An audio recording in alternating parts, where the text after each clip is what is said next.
Okay, we got Kelsey, we got Sophie and KK back. Hey man, I'm ready for this, bro. I'm ready for the season to start. You know how much time we've waited to see Caitlin Clark back on the WNBA floor. I'm excited for this, man. I'm excited. The wait is over, and the Indiana Fever practice facility is finally alive again. The moment fans across the basketball world have been anticipating has arrived as Caitlin Clark, Kelsey Mitchell, Aliyah Boston, and the rest of the roster step back into the gym and signal the start of training camp. It looks polished on the surface. Smiles, handshakes, media day flashes, and carefully crafted optimism. But underneath that clean presentation, a layered tactical and cultural battle is already forming.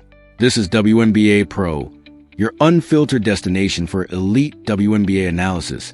And today we are going far beyond simple arrival clips. We are piecing together the full picture, examining the hidden storylines, the bold front office bets, the strained connection with the fan base, and the massive on-court implications of the latest roster changes. We're breaking down the new weapon the Fever may have unlocked, the significant collective bargaining gamble in play, the brewing psychological tension between Caitlin Clark and head coach Stephanie White, and surprising signals being sent to the supporters who fuel this franchise. Lock in, take notes, and stay sharp, because we're diving deep into the X's and O's, the business decisions, and the high-pressure environment shaping the future of the Indiana Fever. Monique Billings, okay. Oh yeah, that's the connection right there. That's gonna be, listen, Monique Billings is gonna be huge for this team. You see Monique Billings and Caitlin Clark right here. Gonna be gonna be an important part of the team's success. We saw Monique Billings. Seeing the Indiana Fever back on the floor for day one of camp delivers exactly what this fan base has been waiting for, especially with Caitlin Clark, Kelsey Mitchell, and Aliyah Boston reunited in the same competitive space. After weeks of speculation around roster stability and lingering questions about chemistry following a chaotic offseason, their presence together cuts through the noise and establishes a clear truth. From a pure talent perspective, this group has the offensive tools to challenge any elite team in the league. The connection between Caitlin Clark and Kelsey Mitchell is particularly dangerous, with Mitchell scoring efficiency and movement pairing with Clark's rare deep-range creation gravity to form a backcourt that constantly distorts defensive structure. Defenses are forced into impossible choices. Step up to contain Clark's pull-up range and Mitchell attacks the gaps, or stay home on shooters and watch Clark control the game from absurd distances. Meanwhile, Aliyah Boston anchors the interior presence that ties the entire system together. But talent alone doesn't translate into championships. Execution does. That's where the intrigue sharpens, especially with the emergence of Monique Billings, a quietly significant addition who could reshape the energy and spacing of the second unit. Her activity, versatility, and ability to operate in transition introduce a new layer of balance that could change how the Fever function beyond their starters, making this roster not just talented, but strategically unpredictable if used correctly. Here it says, this is courtesy of Robin Lundberg, Sports Illustrated. What you're seeing, Pissod's developmental deal says about Indiana Fever's roster plan. Okay, the Indiana Fever signed one of their WNBA draft picks to a developmental contract.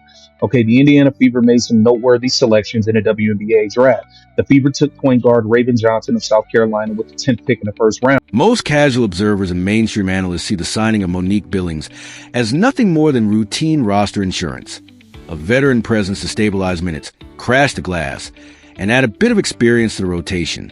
But anyone who studies the game at a deeper level, especially after watching her recent work in elite training environments like the Team USA camp, understands why this is far more than a standard depth move. To break it down properly, you have to separate spacing into two layers: horizontal spacing and vertical spacing. Caitlin Clark already warps the floor horizontally the moment she crosses half court, stretching perimeter defenders so far apart that defensive shells start to crack on contact.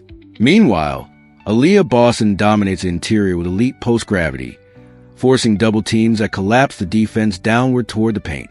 What this roster previously lacked, however, was true vertical spacing. The explosive rim pressure player who can sprint into screens, rise above the defense, and finish at the apex of the pick and roll. That's exactly where Billings becomes a tactical unlock. Her chemistry with Clark during Team USA activities was immediate and dangerous, with their two-man actions showing effortless timing hard rolls and real rim threat that forces backline defenders into constant panic decisions. If integrated correctly, that Clark-Billings pick-and-roll dynamic could become a central weapon in transition and half-court sets alike, easing Boston's burden while keeping interior pressure at an elite level. But just as the upside begins to look clear, questions emerge around other roster decisions, particularly the addition of Justine Pat, and how those choices fit within the constraints and complexities of the WNBA's evolving collective bargaining structure, setting up a far more complicated conversation about risk, fit, and long-term roster construction than the surface-level narrative suggests. At small forward, best believe I'm going to address it. But up until then, I'm going to root for Raven Johnson the same way I root for all the Indiana Fever players to play well, because I root for Caitlin Clark. So I hope Raven Johnson is out there locking people down, making spot-up jump shots, passing Caitlin Clark the ball, and getting the hell out of her way. So I'm going to root for her until further notice, okay? Now, here it says, the Indiana Fever's decision to draft Justine Pat, a 6 feet 4 inches stretch forward out of Vanderbilt, initially looked like a sharp, modern piece of roster building. For a team in need of size, length, and perimeter spacing at the 4, the pick itself made sense on paper. But the real shock came not from the selection, but from the contract decision that followed. Instead of locking her into a standard roster spot, the Fever chose to sign Pat to a developmental deal. Under the WNBA's new collective bargaining framework, developmental contracts allow teams to carry additional players outside the main roster, giving them limited activation opportunities and practice integration without the full cap burden. On the surface, it appears to be smart financial flexibility. But strategically, it introduces a serious retention risk that many overlook. If Pat shows immediate shooting value and proves she can stretch the floor at professional level, she becomes exactly the type of asset rival contenders like the New York Liberty, Las Vegas Aces, or Connecticut Sun would aggressively target and potentially sign away on a standard deal. That turns what should have been a secure roster solution into a high-risk audition process. The irony is that her skill set directly solves Indiana's biggest structural weakness, spacing at the forward position to relieve pressure on Aliyah Boston in the paint. Instead, the Fever's roster construction leans heavily into backcourt redundancy around Caitlin Clark and Kelsey Mitchell, creating a logjam of guards while leaving a premium shooting big in a vulnerable, movable category. In a league where spacing dictates offensive survival, that imbalance becomes more than just a philosophical issue. It becomes competitive liability. If Pat flashes early, the opportunity cost becomes immediate and visible, and any rival franchise with cap space could capitalize. And that raises the bigger question underneath all of it: whether these decisions reflect short-term flexibility or long-term misalignment in roster vision, especially once training camp intensity replaces preseason optimism and reality sets in on the court. Jessica Timmons, okay? So they have officially put Justine Pissott on a developmental deal. But hey, the team is back. Everybody is back, ready to go, okay? Ready to lock back in. I'm excited for this. I'm ready for some games to start getting playing. Stephanie White, all you got. Over the past week, the growing scrutiny around comments from head coach Stephanie White has revealed something deeper than casual off-season chatter. It's starting to look like a full-blown identity conflict inside the Indiana Fever. The language coming out of the organization suggests a deliberate attempt to reshape how Caitlin Clark is deployed, not simply as a primary ball handler, but in more off-ball and wing-oriented roles. White's early roster descriptions only add fuel to that interpretation, labeling players like Tasha Harris as a combo guard, defining Raven Johnson as a true point guard, and framing Clark as someone who can operate both on and off the ball. Taken together, it signals a potential structure where Johnson initiates, Mitchell or Harris share secondary creation duties, and Clark is pushed into more of a wing-like position. That philosophical direction raises a major modern basketball debate: the relevance of the traditional true point guard in a heliocentric system built around elite offensive engines. In today's game, comparable to usage models seen with players like Luka Doncic or Nikola Jokic, the most dominant offenses often collapse the old hierarchy entirely, because removing the most dangerous decision-maker from primary possession typically reduces efficiency rather than improving structure.